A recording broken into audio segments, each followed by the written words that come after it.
Today we're going to talk about everybody's favorite subject, SOPs, Standard Operating Procedures.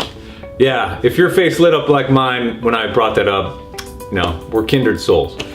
Kidding. But SOPs are extremely important. One of the great things about an SOP is that it allows you to never, in theory, have to duplicate yourself again. And that is a great goal. I think that if you never repeat yourself and you're able to duplicate yourself, I think you have figured out exactly what it takes to be a leader.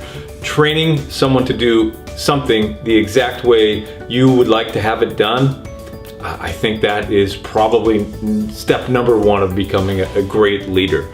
Now, how do you do that? There are a lot of different ways to do it. And how do you create so many? I can tell you that there was a period where I think in a month we wrote around 85 SOPs.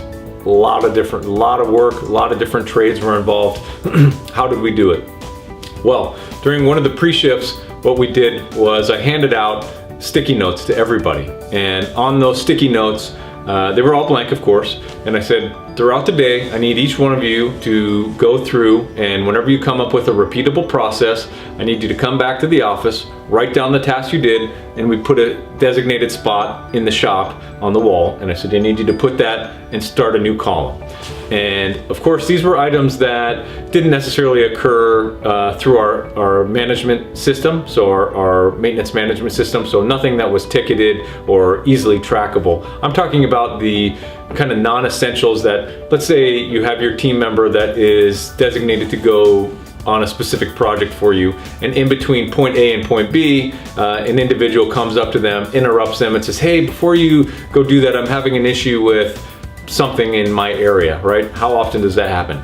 All the time are we pulled away in 1,000 different directions. One of the things about the hospitality industry is that we're teaching our team to be obviously accommodating, hospitable, and oftentimes we don't talk about the word no.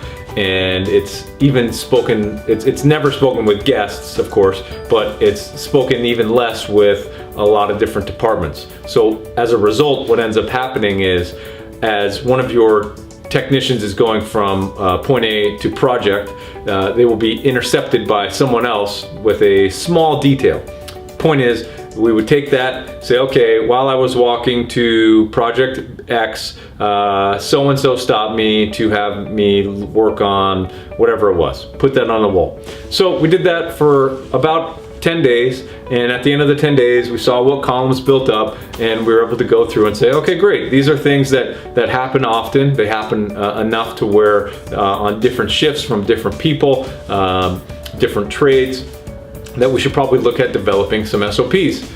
From there, you've already created workloads for your team, and by creating those workloads, you can now interject what you need them to do. And by filling in a workload with an SOP template, you give them an opportunity to author their own SOP. I find that most of the time, people take a lot of pride in how they do their work, and they take even more pride when they know that someone else is going to have to repeat this process. So they're going to be held to a different level of accountability, and they're also be doing a little bit more meaningful work. So giving them an opportunity to go out there in the field and author something on their own, to then kind of live in a eternal document that they know that they put their stamp on, I think it really says a lot. So what we ended up doing was, again, we had a large team, and we would have certain areas that had these sticky notes that came up with these issues we wanted to create SOPs on, and we would simply ask them during their workload, hey, when you're in area X performing whatever project it is, we're going to need you to write an SOP given the following procedure. And that's how it was done. And I will tell you that having the power of your team help you author these SOPs, you can build a binder, I'm talking something thick, that will allow you to onboard and train your new hires whenever they come in, and it will be written by your team, so you'll know that it's not just a theoretical idea that someone who's a keyboard ranger typed up from a corporate office thousands of miles away. This is someone on your team that has done it with their own two hands to the level of your satisfaction. After you've reviewed it, you can do a little bit of input and shouldn't have to change it too much. But from there, that should really be the key to drafting department SOPs.